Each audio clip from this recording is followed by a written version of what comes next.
जय हिंद दोस्तों, एक बार फिर से आपका स्वागत है। दोस्तों, इस वीडियो में हम बिहार लाइब्रेरी परीक्षा का टेस्ट सीरीज का 10वां वीडियो लेकर आए हैं। दोस्तों, ये वीडियो बहुत ही इंपॉर्टेंट होने वाला है, इसलिए आप लोग वीडियो को शुरू से अंत तक जरूर देखिए। तो चलिए दोस्तों, आज का वीडियो शुरू करते हैं।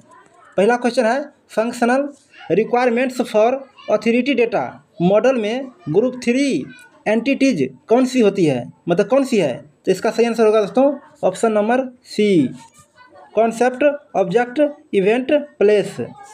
चलिए, अगला प्रश्न है कि एनालिटिको सिंथेटिक क्लासिफिकेशन का मूल सिद्धांत क्या है? तो इसका सही आंसर होगा दोस्तों ऑप्शन नंबर बी। आप लोग पढ़ लीजिए। चलिए अगला देखते हैं। अगला प्रश्न होगा कि मेटा एनालिसिस किस प्रकार का अध्ययन है? तो इसका सही आंसर होगा ऑप्शन नंबर बी, पिछले कई अध्ययनों के परिणामों का सांख्यिकीय विश्लेषण। चलिए अगला देखते हैं। अगला प्रश्न है, preservation Meta data implementation strategy का मुख्य उद्देश्य क्या है? तो इसका सही आंसर हो जाएगा ऑप्शन नंबर बी, डिजिटल वस्तुओं के संरक्षण के लिए आवश्यक सूचनाओं का प्रबंधन करना। चलिए अगला देखते हैं। अगला प्रश्न है, वेक्टर स्पेस मॉडल में दस्तावेजों और प्रश्नों को किस रूप में दर्शाया जाता है? तो इसका सही आंसर हो जाएगा ऑप्शन सी, बहुआयामी स्पेस में वेक्टर। चलिए अगला प्रश्न है कि MARC 21 में लीडर को पोजीशन 6 में टाइप ऑफ रिकॉर्ड के लिए कोड G क्या दर्शाता है? तो इसका सही आंसर होगा दोस्तों ऑप्शन नंबर बी। इसका दोस्तों ऑप्शन बी हो जाएगा, प्रोजेक्टेड मीडियम। चलिए अगला देखते हैं। अगला प्रश्न है, क्रिटिकल इंसिडेंट तकनीक का उपयोग मुख्य रूप से किस लिए किया जाता है? तो इसका सही आंसर होगा ऑप्शन नंबर बी, उपयोगकर्ता के व्यवहार और सूचना आवश्यकताओं को समझने के लिए। चलिए अगला प्रश्न है कि डिजिटल फोरेंसिक्स का पुस्तकालय और अभिलेखों में क्या अनुप्रयोग है? ठीक है, अभिलेखगारों में क्या अनुप्रयोग है? तो इसका सही आंसर होगा दोस्तों option number B, electronic record की प्रामाणिकता और अखंडता को बनाए रखना और जांचना। चलिए अगला प्रश्न है, Walford guide to reference material की व्यवस्था किस वर्गीकरण पद्धति पर आधारित है? तो इसका सही आंसर होगा दोस्तों option number C, universal decimal classification. चलिए अगला देखते हैं।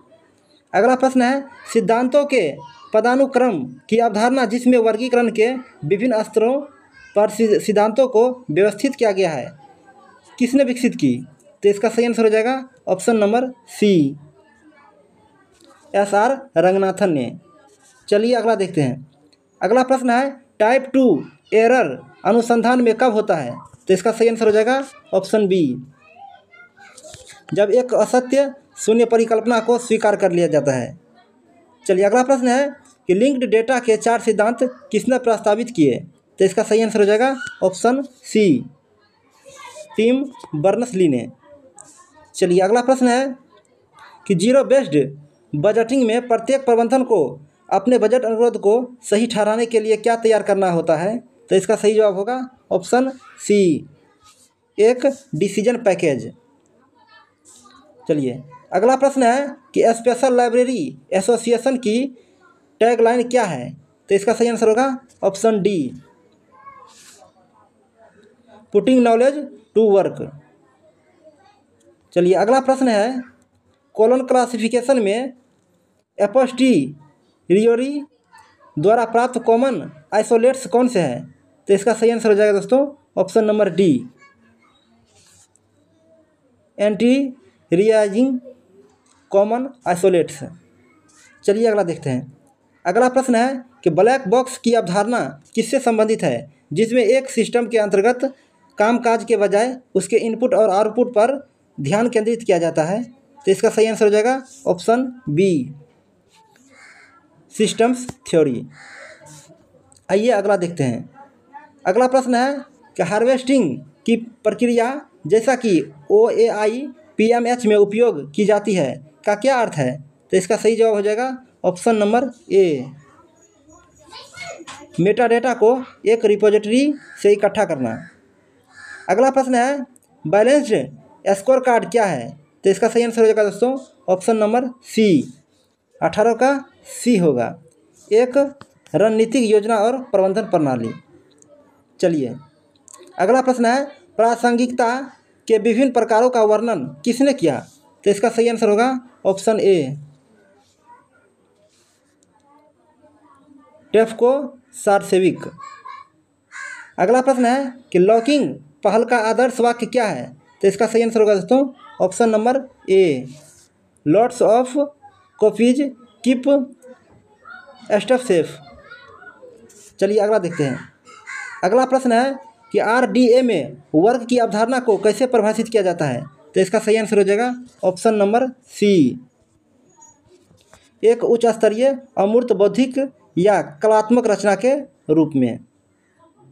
उसके बाद अगला क्वेश्चन है सूचना व्यवहार का अनिश्चितता सिद्धांत किसने विकसित किया? तो इसका सही आंसर हो जाएगा ऑप्शन सी, कैरल कुहलथाउ ने। चलिए अगला देखते हैं। अगला प्रश्न है कि DDC में जब किसी विषय में कई संस्कृतियों या दृष्टिकोणों का प्रतिनिधित्व होता है तो प्रथम का नियम क्या अर्थ है? प्रथम के नियम का क्या अर्थ है? तो इसका सही जवाब होगा ऑप्शन ए, सूची में आने वाले पहले नंबर का उपयोग करें। अगला प्रश्न है कि शैडो कैटलॉग क्या है? तो इसका सही जवाब होगा ऑप्शन बी, एक पुस्तकालय के मुख्य कैटलॉग के समांतर रखा गया एक अलग डेटाबेस या कैटलॉग। चलिए अगला प्रश्न है कि पेरेटो सिद्धांत 80/20 नियम पुस्तकालय प्रबंधन में क्या बताता है? तो इसका सही आंसर होगा दोस्तों ऑप्शन नंबर सी, 80% परिसंचरण संग्रह के 20% से होता है, 20% से आता है। चलिए अगला देखते हैं। अगला प्रश्न है रिसर्च पैराडाइम का क्या अर्थ है? तो इसका सही आंसर हो जाएगा ऑप्शन बी, अनुसंधान करने के लिए एक दार्शनिक और सैद्धांतिक ढांचा। चलिए अगला प्रश्न है कि इन्फॉर्मेटिक्स और बिब्लियोमेट्रिक्स में के बीच क्या अंतर है? तो इसका सही आंसर हो जाएगा ऑप्शन नंबर बी, इन्फॉर्मेटिक्स सूचना की संरचना और गुणों का अध्ययन है जबकि बिब्लियोमेट्रिक्स दस्तावेजों और उनके उपयोग का मात्रात्मक अध्ययन है। चलिए अगला प्रश्न है कैनन ऑफ रिकॉल्स वैल्यू का संबंध किससे है? तो इसका सही आंसर होगा दोस्तों ऑप्शन नंबर ए, वर्गीकरण अंकन से। अगला प्रश्न है डेटा व्रेगलिंग या डेटा मुनिंग का क्या अर्थ है? तो इसका आंसर हो जाएगा ऑप्शन नंबर बी, कच्चे डेटा को दूसरे प्रारूप में बदलना ताकि यह विश्लेषण के लिए अधिक उपयुक्त हो। चलिए अगला प्रश्न है बिब्लियोथेरेपी क्या है? तो इसका सही आंसर हो जाएगा ऑप्शन बी, किताबों के माध्यम से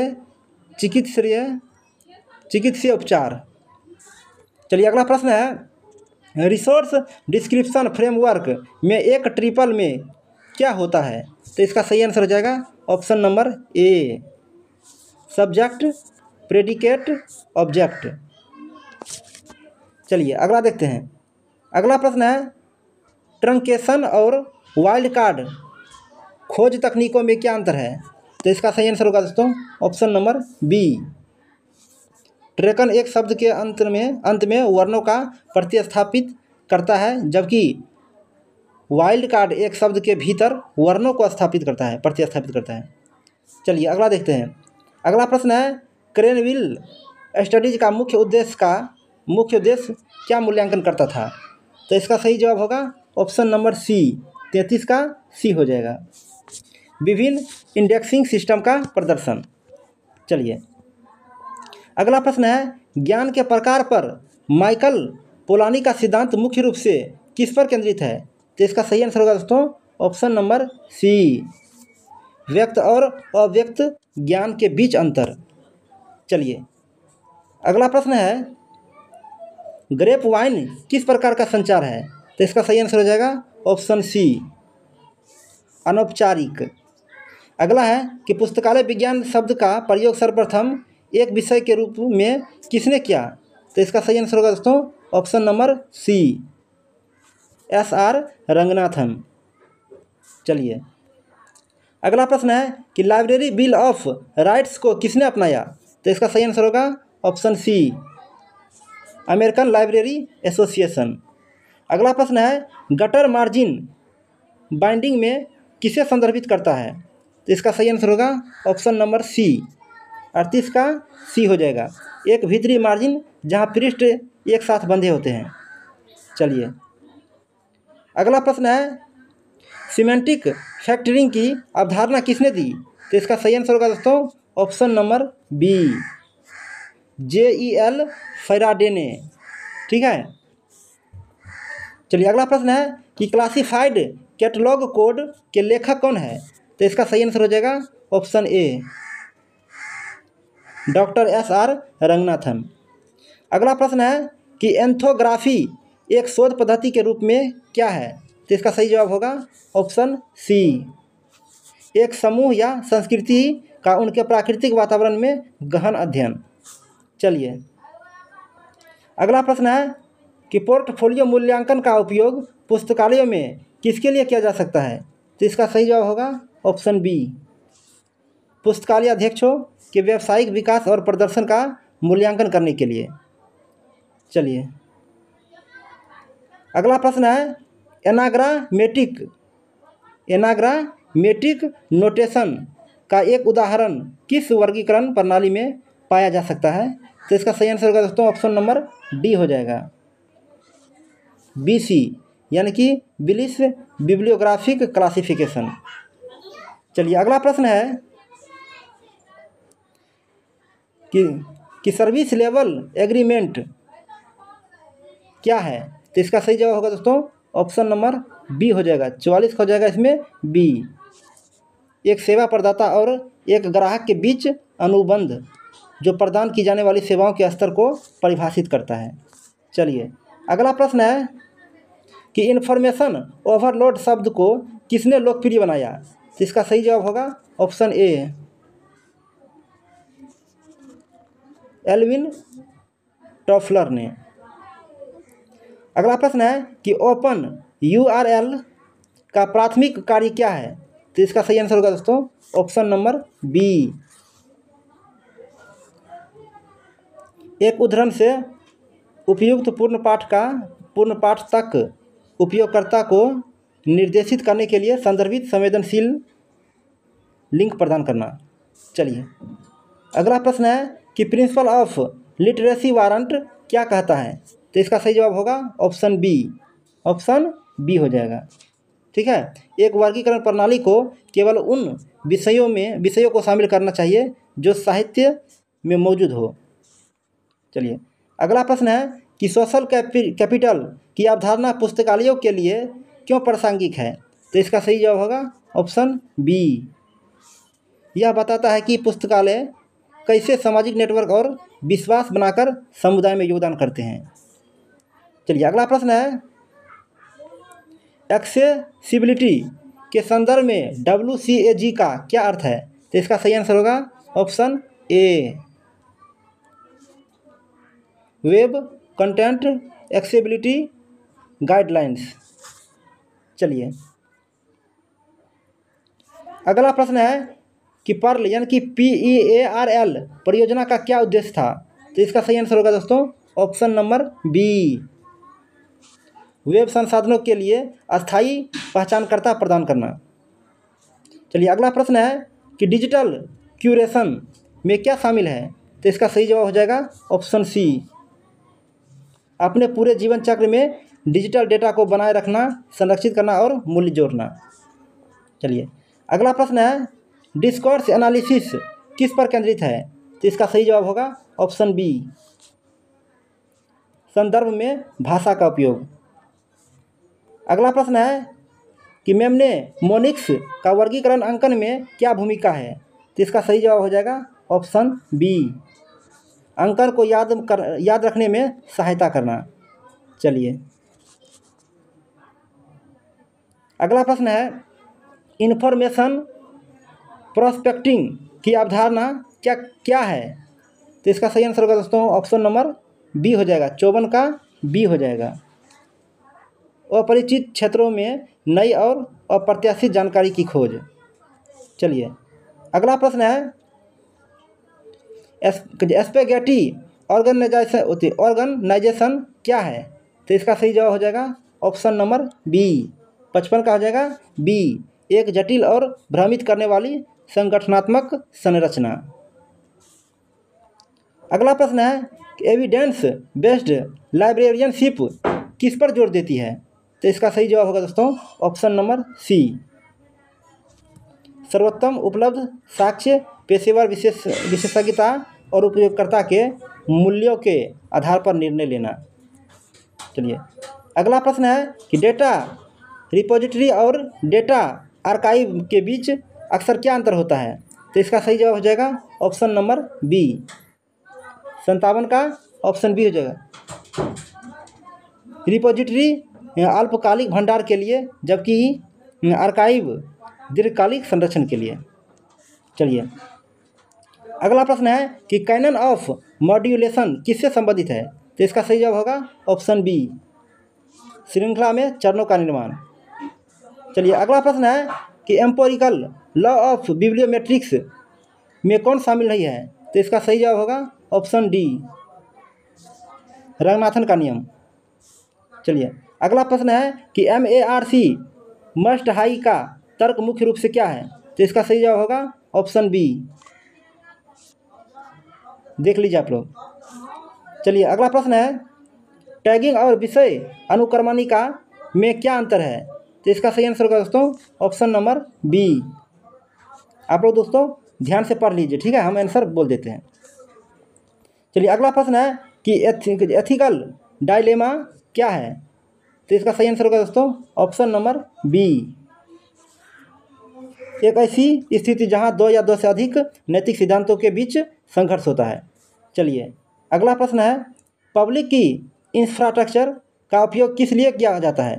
तो इसका सही आंसर हो जाएगा ऑप्शन नंबर बी, डिजिटल हस्ताक्षर और एन्क्रिप्शन के माध्यम से संरक्षित संचार। चलिए अगला प्रश्न है कि एंडी वारहोल में 15 मिनट की पद्धति का उदाहरण किस अवधारणा से संबंधित है? तो इसका सही जवाब होगा ऑप्शन बी, क्षणभंगुरता से।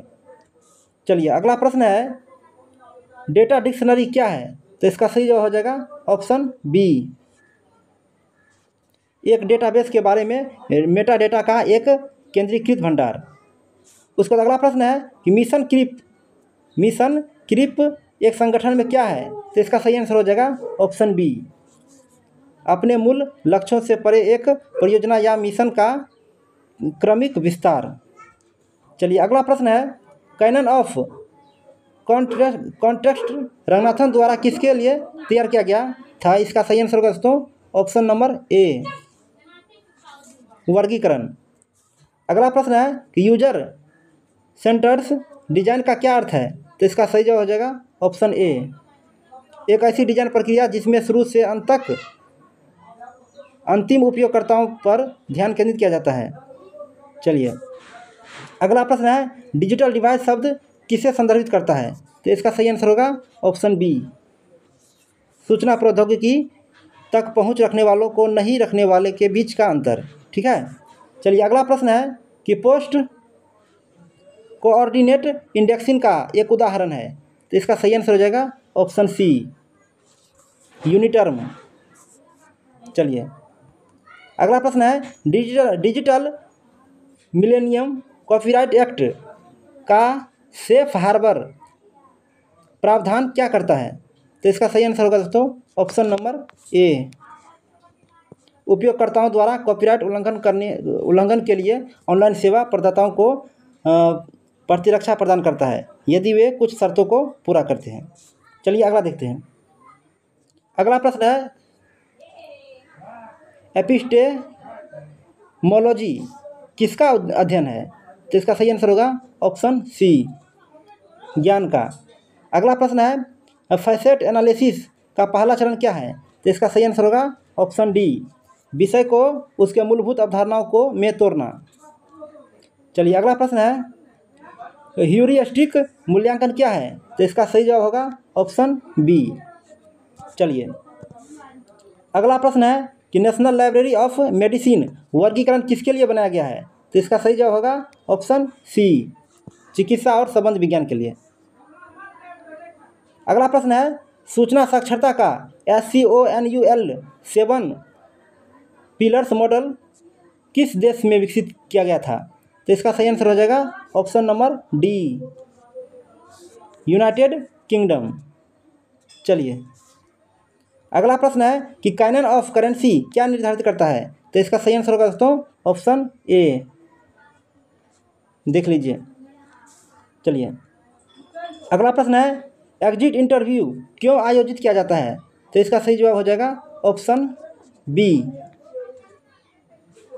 किसी कर्मचारी के संगठन छोड़ने के कारणों को समझने के लिए। ठीक है।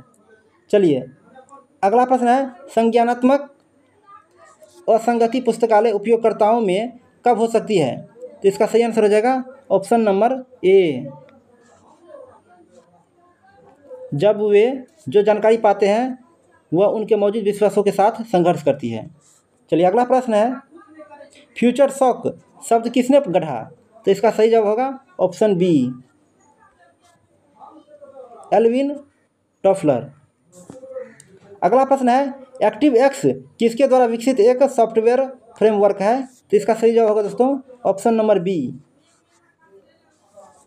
माइक्रोसॉफ्ट। चलिए अगला प्रश्न है कि अल्टामाउंट फ्री कॉन्सर्ट का उपयोग अक्सर किस संगठनात्मक अवधारणा के उदाहरण के रूप में किया जाता है? तो इसका सही जवाब होगा ऑप्शन बी, खराब योजना और प्रबंधन की विफलता। चलिए अगला प्रश्न है कि हर्मेन्यूटिक्स किसका अध्ययन है? तो इसका सही जवाब होगा ऑप्शन सी, व्याख्या का सिद्धांत और पद्धति, विशेष रूप से ग्रंथों की व्याख्या। चलिए अगला प्रश्न है, Windows icons menus point interface का विकास किसने किया? तो इसका सही जवाब होगा ऑप्शन सी, जेरोक्स PARC ने। चलिए अगला देखते हैं। अगला प्रश्न है, मैपिंग द अनडॉक्यूमेंटेड किस प्रकार की सूचना पुनर्प्राप्ति को संदर्भित करता है? तो इसका सही जवाब हो जाएगा ऑप्शन ए, अव्यक्त ज्ञान को खोजना और व्यवस्थित करना।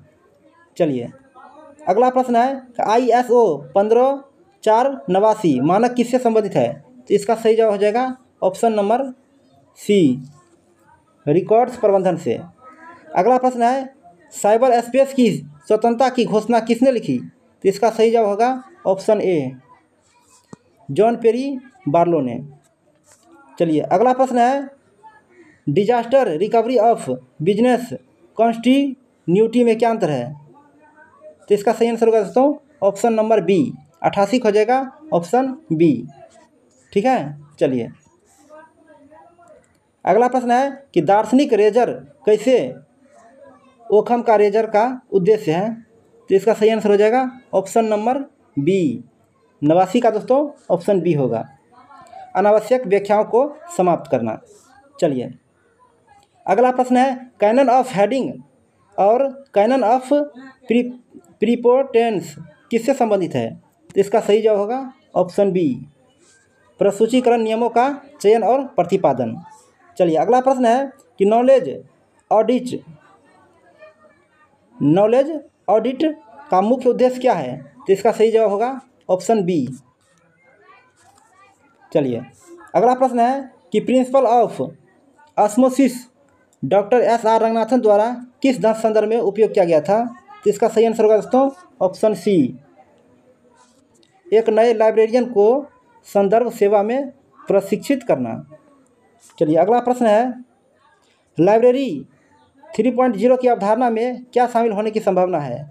तो इसका सही जवाब होगा option C, semantic web, artificial intelligence और वैयक्तिकृत सेवाएं। चलिए अगला प्रश्न है, ट्राईएंगुलेशन अनुसंधान में क्यों उपयोग किया जाता है? तो इसका सही जवाब हो जाएगा ऑप्शन बी। आइए अगला प्रश्न है कि इन क्यू नाबुला किसे संदर्भित करता है? तो इसका सही जवाब होगा दोस्तों ऑप्शन नंबर सी, 95 का सी हो जाएगा। वर्ष 1501 से पहले यूरोप में मुद्रित पुस्तकें। अगला प्रश्न है विग्रेट का उपयोग गुणात्मक अनुसंधान में किस लिए किया जाता है? तो इसका सही जवाब हो जाएगा ऑप्शन ए, 96 हो जाएगा ऑप्शन ए। चलिए अगला प्रश्न है द कैथेड्रल एंड द बाजार किसके विकास मॉडल की तुलना करता है? तो इसका सही आंसर होगा ऑप्शन ए, प्रोप्राइटरी सॉफ्टवेयर और ओपन सोर्स सॉफ्टवेयर। चलिए अगला प्रश्न देखते हैं। अगला प्रश्न है प्रोसोपोग्राफी किसका अध्ययन है? तो इसका सही जवाब होगा दोस्तों ऑप्शन बी, 98 हो जाएगा ऑप्शन बी, एक ऐतिहासिक समूह का सामूहिक जीवनी विश्लेषण। चलिए अगला प्रश्न है कि एनालॉग हॉल क्या है? तो इसका सही जवाब हो जाएगा ऑप्शन बी, एक ऐसा सुरक्षा होल जिसे डिजिटल सामग्री को एनालॉग रूप में कॉपी किया जा सके। अगला प्रश्न है थिंक अलाउड प्रोटोकॉल किस लिए उपयोग की जाने वाली एक विधि है? तो इसका सही आंसर होगा दोस्तों ऑप्शन बी, प्रयोज्यता का परीक्षण करने के लिए। तो चलिए दोस्तों आज के लिए इतना ही। दोस्तों अगर वीडियो अच्छा लगा हो प्लीज़ लाइक कर दीजिए और चैनल को सब्सक्राइब कर लीजिए।